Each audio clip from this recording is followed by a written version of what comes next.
Hello friends, welcome to தன் Tamil YouTube channel. நான் உங்கள் தனுஷ்குமார். இந்த வீடியோவில் நம்ம என்ன பார்க்க போகிறோம் அப்படின்னம்னா, ஜென்ரலாக நம்ம ட்ரேட் பண்ணுவோம், இன்வெஸ்ட் பண்ணுவோம். ஸோ இது எல்லாமே பண்ணும்போது பார்த்தோம்னா, திடீர்னு ஒரு சில ஸ்டாக்ஸ் வந்து 5% மேலே போயிடுச்சு, 10% மேலே போயிடுச்சு அப்படிங்கிறத வந்து நம்ம கேள்விப்படுவோம். அதையுமே நம்ம பார்க்கவும் செய்வோம். ஈவன் சில டைம் நம்ம வாங்கி வச்சிருக்க ஸ்டாக்கே கூட அந்த மாதிரிலாம் நடந்து நம்ம வந்து பார்த்துருப்போம். ஆனால் இதே சமயத்தில் வந்து பார்த்திங்கன்னா 5% கீழே வந்துருச்சு, கேப் டவுன் ஆயிடுச்சு அப்படிங்கிறது எல்லாமே வந்து நம்ம கேள்விப்பட்டிருப்போம், பார்த்துருப்போம். பட் இதுக்கு பின்னாடி என்ன இருக்குன்னு நம்ம பார்க்கும்போது சில டைம்லலாம் வந்து பார்த்திங்கன்னா இந்த மாதிரி ரிசல்ட்ஸ் வந்துச்சு. ஸோ தட் வந்து இந்த மாதிரி நடந்துருச்சு அப்படின்னு வந்து சொல்லுவாங்க. இந்த ரிசல்ட்டுங்கிறாங்களே அப்படின்னு என்ன? நமக்கு வந்து ஜென்ரலாக ரிசல்ட் அப்படிங்கிறது வந்து அது வந்து ஒரு டிஃப்ரெண்ட்டாக இருக்கும். பட் கம்பெனியில் என்ன ரிசல்ட் வருது அப்படிங்கிற டவுட் எல்லாருக்குமே இருக்கும். ஸோ இது பேர் என்ன அப்படின்னு நம்ம பார்த்தோம்னா குவார்ட்டர்லி ரிசல்ட்ஸ் அப்படின்னு வந்து சொல்லுவாங்க. ஸோ இன்றைக்கி இந்த வீடியோவில் வந்து ஆக்சுவலாக அந்த ரிசல்ட்ஸ் என்ன, அதில் என்னென்ன டேட்டா பாயிண்ட்ஸ்லாம் நம்ம பார்க்கணும், அதை எப்படி சீம்லெஸ்ஸாக நம்ம பார்க்கணும், ஸோ இது எல்லாமே பற்றி நம்ம கம்ப்ளீட்டாக வந்து அண்டர்ஸ்டாண்ட் பண்ண போகிறோம். ஸோ வீடியோக்குள்ளே போகிறதுக்கு முன்னாடி நீங்கள் இன்னும் நம்ம தன் தமிழ் சேனலை சப்ஸ்கிரைப் பண்ணலன்னா இப்போவே வந்து சப்ஸ்கிரைப் பண்ணிக்கங்க, அந்த பெல் ஐக்கானும் கிளிக் பண்ணிக்கங்க. இப்போ வாங்க வீடியோக்குள்ளே போகலாம். இப்போ ஜென்ரலாக வந்து நம்ம வந்துட்டு குவார்ட்டர்லி ரிசல்ட்ஸ் அப்படின்னு எடுத்தோம்னா மொத்தம் 4 குவார்ட்டர்ஸ் வந்து இருக்கும். அதாவது Q1 அப்படின்னு வந்து சொல்லுவாங்க. இது வந்து ஏப்ரல், மே, ஜூன். ஸோ இந்த 3 மாதம் சேர்த்தா Q1 அப்படின்னு வந்து சொல்லுவாங்க. இப்போ Q2 அப்படிங்கிறது வந்து பார்த்திங்கன்னா ஜூலை, ஆகஸ்ட், செப்டம்பர். ஸோ இது வந்து Q2. Q3 அப்படிங்கிறது அக்டோபர், நவம்பர், டிசம்பர். ஸோ இது வந்து Q3. Q4 அப்படிங்கிறது வந்து பார்த்திங்கன்னா ஜனவரி, பிப்ரவரி, மார்ச். ஸோ இதுதான் வந்து Q4 அப்படின்னு சொல்லுவாங்க. ஸோ ஒவ்வொரு இந்த 3 மாதம் முடிஞ்சதுக்கு அப்புறமே கம்பெனி என்ன பண்ணுவாங்கன்னா அவங்களோட ஃபினான்ஷியல் பர்ஃபார்மன்ஸ் இருக்குது பார்த்தீங்களா, ஸோ அவங்க என்ன ப்ராஃபிட் பண்ணியிருக்காங்க, என்ன ரெவென்யூ பண்ணியிருக்காங்க, ஸோ இது எல்லாமே சொல்கிறது தான் அந்த குவார்ட்டர்லி ரிசல்ட்ஸ். இது வந்து இந்த 4 குவார்ட்டராக வந்து நம்மளோட இதில் வந்து இருக்குது. ஓகே, இப்போ இந்த கம்பெனி வந்து இதை டிக்ளேர் பண்ணுறாங்க. ஸோ இது வந்து ஃபஸ்ட் வந்து எக்ஸ்சேஞ்சஸ்க்கு வந்து போகும், NSE, BSE. ஸோ இவங்களுக்கு போகும். அதுக்கடுத்து நம்ம இன்வெஸ்டர்ஸ், ட்ரேடர்ஸ் எல்லாருமே நம்ம வந்து ஆக்சஸ் பண்ணுவோம். ஸோ அதெல்லாமே நம்ம பார்ப்போம்.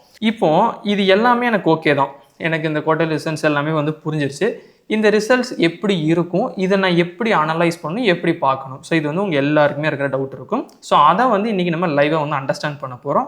ஸோ இதில் என்னென்ன டேட்டா பாயிண்ட்ஸ் முக்கியம் அப்படிங்கிறத நம்ம சைட் பை சைட் வந்து பார்க்கலாம். இப்போ வந்து நம்ம சிஸ்டமில் வந்து லாகின் பண்ணிக்கலாம். ஓகே, இப்போது நான் ஸ்கேனெக்ஸில் வந்து லாகின் பண்ணியிருக்கேன். அதாவது scanex.trade. உங்களோட தன் அக்கௌண்ட் இருக்குது அப்படின்னா நீங்கள் எப்பவுமே வந்து இதில் வந்து லாகின் பண்ணிங்க. ஸோ இதில் ஜென்ரலாக உங்களுக்கு என்ன ஸ்டாக் வேணுமோ நீங்கள் சர்ச் பண்ணுங்கள். ஸோ சர்ச் பண்ணிங்கன்னா உங்களுக்கு இந்த மாதிரி ஒரு இது வந்து கம்ப்ளீட்டாக அதோட ஃபண்டமெண்டல்ஸ் அண்ட் டெக்னிக்கல்ஸ் எல்லாமே சேர்த்து உங்களுக்கு ஒரு கம்ப்ளீட் பேக்காக வந்து இருக்கும். ஸோ இதில் நம்ம என்ன பண்ணுறோம் அப்படின்னம்னா ஃபினான்ஷியல்ஸ் அப்படிங்கிறத வந்து கிளிக் பண்ணுங்கள். ஓகே, ஸோ இதில் ஃபஸ்ட்டு நம்ம பார்க்க வேண்டியது என்ன அப்படின்னா ரெவென்யூ. ஸோ ரெவென்யூ அப்படிங்கிறது ரொம்ப சிம்பிள். இப்போ ஒரு எக்ஸாம்பிளுக்கு இப்படி வச்சுக்கலாம். அதாவது இப்போ நீங்கள் ஒரு கம்பெனி வச்சுருக்கீங்கன்னு வச்சுக்கலாம். நீங்கள் உங்களுக்கு எந்த வகையில் பணம் வரலாம், ஒரு 2 வகையில் வரலாம். ஒன்று, நீங்கள் ஒரு பொருளை வந்து உற்பத்தி பண்ணி அதை வந்து மார்க்கெட்டில் செல் பண்ணிங்கன்னா அதில் உங்களுக்கு ஒரு அமௌண்ட் வரும். ஸோ அது வந்து ஒரு பணம் வருது. இல்லை நான் ஒரு சர்வீஸ் கொடுக்குறேன், அதே பொருளுக்கான சர்வீஸ் நான் ஆல் ஓவர் இந்தியா, அதுதான் என்னோட பிஸ்னஸே அப்படின்னா அப்போ என்ன பண்ணலாம், அதுலேருந்து வரும். அப்போ ஒரு கம்பெனி 2 டைப்பில் வந்து பணம் சம்பாதிக்க முடியும். ஸோ ஒன்று வந்து ப்ராடக்ட், இன்னொன்று வந்து சர்வீஸ் அப்படின்னு வந்து சொல்லுவாங்க. ஸோ இந்த 2 வகையிலிருந்து எவ்வளவு பணம் அந்த கம்பெனிக்குள்ளே வருது அப்படிங்கிறதான் வந்து பார்த்தீங்க அப்படின்னா இந்த ஃபஸ்ட்டு இருக்கிறது. இப்போ இதில் வந்து டிசம்பர் 2025க்கான இதை வந்து நம்ம எடுக்கலாம். ஸோ இது வந்து பார்த்திங்கன்னா Q3. ஓகேங்களா, ஏன்னா அக்டோபர் டு டிசம்பர். ஸோ இதில் வந்து பாருங்கள் இவங்க எவ்வளோ வந்து டோட்டலாக இவங்களுக்கு பணம் வந்திருக்கு அப்படின்னா 2,69,819 கோடி வந்து வந்திருக்கு. ஏன்னா கீழே வந்து எல்லா இதுவுமே க்ரோர்ஸ் அப்படின்னு வந்து கொடுத்துருப்பாங்க, கோடிகளில் தான் அப்படிங்கிறத சொல்லியிருப்பாங்க. ஓகே, இப்போ நெக்ஸ்ட் இருக்கிறது ரொம்ப முக்கியமானது எக்ஸ்பென்சஸ். ஓகே, ஸோ இந்த எக்ஸ்பென்சஸ் அப்படிங்கிறது என்னென்னா இப்போ அந்த கம்பெனி டே டு டே அவங்க ரன் பண்ணுறதுக்கு எக்ஸ்பென்சஸ் ஆகுது பார்த்தீங்களா. ஸோ அந்த எக்ஸ்பென்சஸ் இப்போ ஒரு எக்ஸாம்பிளுக்கு சொன்னால் இப்போ லேபர் காஸ்ட் ஆகுது அப்படின்னா அது எல்லாமே சேர்த்து எவ்வளோ எக்ஸ்பென்சஸ் ஆகிருக்கு அப்படிங்கிறத இது 2,18,887 கோடி. ஸோ இப்போ டோட்டல் ரெவென்யூவில் இருந்து நீங்கள் இந்த எக்ஸ்பென்சஸை மைனஸ் பண்ணிட்டீங்க, கழிச்சிட்டிங்க அப்படின்னா உங்களுக்கு பேலன்ஸ் இருக்கிறது வந்து பார்த்தீங்கன்னா EBITDA அப்படின்னு வந்து சொல்லுவாங்க. அதாவது எக்ஸ்பென்சஸ் மட்டும்தான் நம்ம கழிச்சிருக்கோம். ஸோ இதுதான் வந்து ரொம்ப முக்கியமானது. இப்போ இதுக்கு அடுத்து இருக்கிறது நீங்கள் முக்கியமாக அண்டர்ஸ்டாண்ட் பண்ணணும், ஆப்ரேட்டிங் ப்ராஃபிட் அப்படின்னு வந்து சொல்லுவாங்க. இப்போ ஜென்ரலாக வந்து ஒரு கம்பெனி அவங்களோட கோர் பிஸ்னஸ்லேருந்து பண்ணுறாங்க பார்த்தீங்களா ப்ராஃபிட்டு. ஸோ அதோட பர்சன்டேஜ் என்ன அப்படிங்கிறத உங்களுக்கு இந்த இடத்துல கொடுத்துருப்பாங்க. ஸோ அது வந்து 17% அப்படிங்கிறது இருக்கும். இந்த ஆப்ரேட்டிங் ப்ராஃபிட்டுக்கான பர்சன்டேஜ் மோஸ்ட்லி ஸ்டேபிளாக தான் எப்பயுமே இருக்கும். ரொம்ப ஃப்ளக்சுவேட் வருது அப்படின்னா அந்த ஸ்டாக்கும் நல்லா ஃப்ளக்சுவேட் ஆகும், விச் மீன்ஸ் என்ன ரொம்ப வாலடைலாக இருக்கும். ஸோ அதர்வைஸ் என்னென்னா நார்மலாக இந்த மாதிரி இருக்கும். ஓகே, ஸோ இதுக்கு அடுத்து என்ன அப்படின்னா இதுக்கு அடுத்து வர்றதுல தான் இந்த டிப்ரிசியேஷன், இன்ட்ரெஸ்ட் இதெல்லாமே நம்ம வந்து மைனஸ் பண்ணுறோம். ஓகே, இந்த எபிட்டாலேருந்து ஆக்சுவலாக இந்த எபிட்டாக்குமே ஒரு ஃபுல் ஃபார்ம் இருக்குது. அதாவது என்ன சொல்லுவாங்க அப்படின்னா earnings before okay interest. Aina வந்து இன்ட்ரெஸ்ட், டீனா வந்து டேக்ஸ், டீனா வந்து டிப்ரிசியேஷன், ஏனா வந்து அமார்டைசேஷன் அப்படின்னு வந்து சொல்லுவாங்க. ஸோ அதான் அந்த எபிட்டா அப்படிங்கிறதுக்கான ஃபுல் ஃபார்ம்.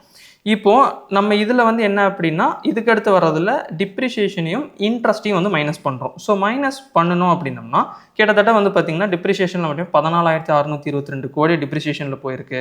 தென் வந்து 6,613 கோடி வந்து இன்ட்ரெஸ்ட்லேயே போயிருக்கு. ஸோ இந்த 50,932 இருந்து இந்த ரெண்டு அமௌண்ட்டை கழிச்சிட்டிங்க அப்படின்னா பேலன்ஸ் இருக்கிறதா வந்து என்னது 29,697 கோடி.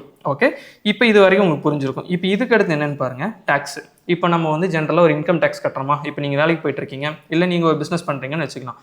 எனக்கு இது வந்திருக்குப்பா, இவ்வளோ ப்ராஃபிட் வந்திருக்கு, நான் இதில் இவ்வளோ செலவு பண்ணியிருக்கேன், இவ்வளோ சேலரி கொடுத்துருக்கேன். ஸோ இதெல்லாம் சொல்லிவிட்டு நீங்கள் இன்கம் டேக்ஸ் வந்து ஃபைல் பண்ணுவீங்க. உங்களோட இதுக்கு ஏற்ற மாதிரி ஐடிஆர் என்ன ஐடிஆர் ஃபைல் பண்ணுமோ அதை நீங்கள் ஃபைல் பண்ணுவீங்க. ஸோ அந்த மாதிரி கம்பெனிஸுமே வந்து பார்த்திங்கன்னா இன்கம் டேக்ஸ் வந்து ஃபைல் பண்ணுவாங்க, இன்கம் டேக்ஸ் பேவும் பண்ணுவாங்க. ஸோ டேக்ஸாக எவ்வளோ பே பண்ணியிருக்காங்க அப்படின்னு பார்த்தோம்னா கிட்டத்தட்ட 7,407 கோடி வந்து டேக்ஸாக வந்து இது பண்ணியிருக்காங்க. இப்போது நெட் ப்ராஃபிட்டாக இவங்க கையில் எவ்வளோ இருக்குது அப்படின்னு பார்த்தோம்னா கிட்டத்தட்ட 22,290 கோடி வந்து இருக்குது. இதுதான் வந்து ஃபைனலாக. அதாவது ஓவரால் ரெவென்யூ வந்து பார்த்திங்கன்னா 2,69,819 கோடி. ஆனால் அதில் இந்த எக்ஸ்பென்சஸ்ஸு, டிப்ரிசியேஷன், இன்ட்ரெஸ்ட்டு, டேக்ஸு இதெல்லாம் போக இருக்கிறது என்ன அப்படின்னு பார்த்தோம்னா 22,290 கோடி அப்படிங்கிறது வந்திருக்கு. ஓகே, இப்போ இந்த டேட்டாஸ் தான் முக்கியம். இதுவுமே வந்து நம்ம எப்படி வந்து பார்க்கணும் அப்படிங்கிறத வந்து பார்க்கலாம். இதுக்கடுத்து முக்கியமானது ஏர்னிங்ஸ் பர் ஷேர்னு ஒன்று இருக்குது. ஸோ இந்த ஏர்னிங்ஸ் பர் ஷேருமே வந்து முக்கியம்தான். பட் வந்து இந்த வேல்யூஸ் எல்லாமே நமக்கு தெரிஞ்சிருச்சுன்னா அது வந்து நம்ம ஆட் ஆன் பண்ணிக்கலாம். இவ்வளோதான் இதோட திங்ஸ். ஓகே, இப்போது இது வந்து இந்த ஸ்டேட்மெண்ட் பார்த்துட்டோம். இதில் வந்து பார்த்தோம்னா ரெவின்யூ, எபிட்டா, ப்ராஃபிட் பிஃபோர் டேக்ஸில் வந்து நெட் ப்ராஃபிட் என்ன அப்படிங்கிறதான் நம்ம முக்கியமாக பார்க்கணும்.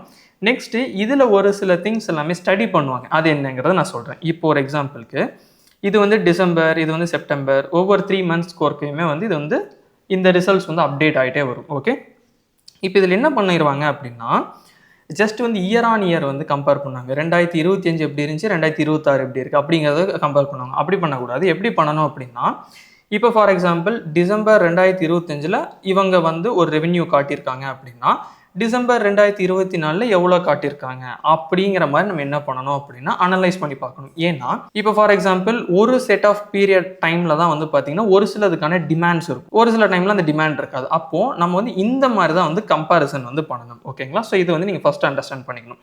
நெக்ஸ்ட் என்ன அப்படின்னா ரெவென்யூவும் அதோட ப்ராஃபிட் க்ரௌத்தும். இப்போ ஃபார் எக்ஸாம்பிள் இங்கே ரெவென்யூ இருக்குது. ஓகே, இப்போது இதோட ப்ராஃபிட் வந்து நீங்கள் பார்க்குறீங்க. சிம்பிளாக அப்படி எடுத்துங்க, ரெவென்யூ இன்க்ரீஸ் ஆகிருக்கு, ப்ராஃபிட்டும் இன்க்ரீஸ் ஆகிருக்கு அப்படின்னா நமக்கு அது வந்து நல்ல ஒரு ரிசல்ட்டு, அந்த கம்பெனி ஓரளவுக்கு ஸ்ட்ராங்காக இருக்குது அப்படிங்கிற நம்ம சொல்லலாம். இப்போ வந்து ரெவென்யூ வந்து இன்க்ரீஸ் ஆகிருக்கு, ஆனால் வந்து பார்த்தீங்க அப்படின்னா ப்ராஃபிட் வந்து நமக்கு கம்மியாக இருக்குது அப்படின்னா மார்ஜின் கொஞ்சம் வந்து என்ன சொல்கிறது கம்மி ஆகிருக்கு. அப்படிங்கும்போது இந்த எக்ஸ்பென்சஸ்லையோ இல்லை இன்ட்ரெஸ்ட்லையோ இல்லை வந்து இந்த மாதிரி ஏதோ ஒரு சில விஷயத்தில் வந்து அதிகமாக போயிடுச்சு. ஸோ அப்போ அவங்க வந்து இனிமேல் ஃபோக்கஸ் பண்ணி ஒர்க் பண்ணும். ஸோ அது கொஞ்சம் வீக்காக இருக்குது அப்படிங்கிற மாதிரி நீங்கள் அண்டர்ஸ்டாண்ட் பண்ணலாம். Okay, next operating margin. So அதுதான் வந்து இந்த ஆப்ரேட்டிங் ப்ராஃபிட் பர்சன்டேஜ் அப்படின்னு சொல்லுவாங்க. இது வந்து நீங்கள் இந்த இடத்துல கம்ப்ளீட்டாக பாருங்கள், உங்களுக்கு ஃபுல்லாக வந்து ஸ்டேபிளாகவே தான் இருக்கும். 17, 18, 19 இதுக்குள்ளேயே தான் இருக்கும். ஆனால் ரொம்ப ஃப்ளக்சுவேட் ஆகக்கூடாது, ரொம்ப டிஃபர் ஆகக்கூடாது. ஸோ அந்த மாதிரி இல்லாமல் ஸ்டேபிளாக இருந்துச்சுன்னா ஓகே. ஆனால் அதே இது வந்து ஆப்ரேட்டிங் ப்ராஃபிட் வந்து ஃபால் ஆகுது, கீழே ரொம்ப வருது அப்படின்னா அது கொஞ்சம் பேட் சைன் அப்படிங்கிற மாதிரி நீங்கள் எடுத்துக்கலாம். ஓகே, நெக்ஸ்ட் வந்து என்ன அப்படின்னா இப்போ இன்ட்ரெஸ்ட்டு, இந்த கடன் இதெல்லாமே தான். இப்போ இன்ட்ரெஸ்ட் வந்து இவங்க ஒவ்வொரு இதுலையுமே வந்துட்டு நார்மலாக ஸ்டேபிளாக இருந்தால் ஓகே, ஆனால் ரொம்ப அதிகமாகக்கூடாது. எப்பயுமே வந்து கடன் வந்து அதிகமாகக்கூடாது எல்லாருமே யோசிப்போம். அதேமாதிரி தான் இந்த இன்ட்ரெஸ்ட்டுமே. ஸோ வந்துட்டு நம்ம இன்ட்ரெஸ்ட் எவ்வளோ பே பண்ணுறோம் அப்படிங்கிறது வந்து நம்ம வச்சிருக்கிற கடன் பொறுத்து மாறுபடும். ஸோ தட் வந்து அதுவுமே வந்து ரொம்ப இன்க்ரீஸ் ஆகக்கூடாது. ஏன்னா ஃப்யூச்சரில் வந்து நமக்கு வந்து ரிஸ்க்காக வந்து நிற்கும். ஓகேங்களா? ஸோ இதுதான் வந்து முக்கியமாக நம்ம இந்த ரிசல்ட்ஸ் பற்றி தெரிஞ்சிக்க வேண்டியது. ஸ்கேனெக்ஸில் நீங்கள் எந்த ஸ்டாக்ஸ்க்குனாலும் இந்த மாதிரி கம்ப்ளீட்டாக குவார்ட்டர்லி ஃபினான்ஷியல் ரிசல்ட்ஸ் வந்து ஈஸியாக வந்து பார்க்கலாம். அதில் முக்கியமே என்னென்னா ரெவென்யூ, எபிட்டா, தென் வந்து நெட் ப்ராஃபிட். இதை வந்து நீங்கள் முக்கியமாக ஃபோக்கஸ் பண்ணுங்கன்னு நான் சொல்ல வரேன். ஸோ ஏர்னிங்ஸ் பெர் ஷேரும் வந்து அதிகமாச்சு அப்படின்னா ரொம்ப நல்லது தான், பட் வந்து ஃபாலோ ஆகக்கூடாது அப்படிங்கிறத வந்து நீங்கள் வந்து அண்டர்ஸ்டாண்ட் பண்ணிக்கங்க. ஓகேங்களா? ஸோ இப்போது இது வந்து என்ன அப்படின்னா நம்ம ஜென்ரலாக வந்துட்டு ஒரு டேட்டா பாயிண்ட்ஸாக தான் நம்ம பார்த்துருக்கோம். கரெக்டுங்களா? இப்போது இதில் வந்து என்ன அப்படின்னா நீங்கள் தன் வெப்பில் வந்து ஓகே நீங்கள் நியூஸ் கொடுத்தீங்க அப்படின்னா உங்களுக்கு கார்ப்பரேட் ஆக்ஷன்ஸ்னே ஒன்று இருக்கும். இதில் வந்து பார்த்தீங்க அப்படின்னா உங்களுக்கு இந்த இடத்துல அப்கமிங் அண்ட் டுடேன்னு இருக்கும். ஓகேங்களா? அப்கமிங்னா இதுக்கு அடுத்து வரப்போகிறது, டுடே அப்படின்னா இன்னைக்கான ரிசல்ட்ஸு. ஓகே, ரிசல்ட்டை நான் எங்கே செலக்ட் பண்ணுறது அப்படின்னா ஈவெண்ட்ஸ் கொடுத்தீங்கன்னா இதில் வந்து உங்களுக்கு குவார்ட்டர்லி ரிசல்ட்ஸ் அப்படின்னு இருக்கும், இல்லை வெறும் ரிசல்ட்ஸ் சம்திங் அந்த மாதிரி இருக்கா. ஸோ ரிசல்ட்ஸ் கொடுத்தீங்கன்னா உங்களுக்கு ஆட்டோமேட்டிக்காக அப்கமிங் குவார்ட்டர்லி ரிசல்ட்ஸ் வந்து என்னென்ன இருக்குது அப்படிங்கிறது நீங்கள் இந்த இடத்துல ஈஸியாக வந்து பார்த்துக்கலாம். ஓகே, இப்போ நான் இன்றைக்கான ரிசல்ட்ஸ் பார்க்கணும்னு நான் நினைக்கிறேன்னாலுமே இந்த மாதிரி ஸ்விட்ச் ஓவர் பண்ணி பார்த்தோன்னா நீங்கள் தன் வெப்லேயும் பார்த்துக்கலாம். அதே மாதிரி வந்துட்டு நீங்கள் ஸ்கேனெக்ஸ்லேயுமே வந்துட்டு பர்டிகுலர் ஸ்டாக்கோட ஃபினான்ஷியல் ரிசல்ட்ஸ் வந்து எப்படி இருக்குது அப்படிங்கிறது வந்து நீங்கள் என்ன பண்ணிக்கலாம், அண்டர்ஸ்டாண்ட் பண்ணிக்கலாம். அதே மாதிரி இந்த ரிசல்ட் டே அன்னைக்கு ப்ளஸ் இந்த ரிசல்ட்டில் வந்து நம்ம என்னென்ன முக்கியமாக நோட் பண்ணணும் அப்படிங்கிறத நான் சொல்லிடுறேன். இப்போது ரிசல்ட் நல்லா இருக்குது, அந்த ஸ்டாக்கும் நல்லா டெக்னிக்கலாகவும் கரெக்டாக இருக்குது அப்படின்னா ஃபியூச்சர் க்ரௌத் வந்து அந்த ஸ்டாக்குக்கு மேபி வந்து இருக்கலாம். ஸோ அதை வந்து நம்ம ஒரு கன்சிடர் பண்ணணும்.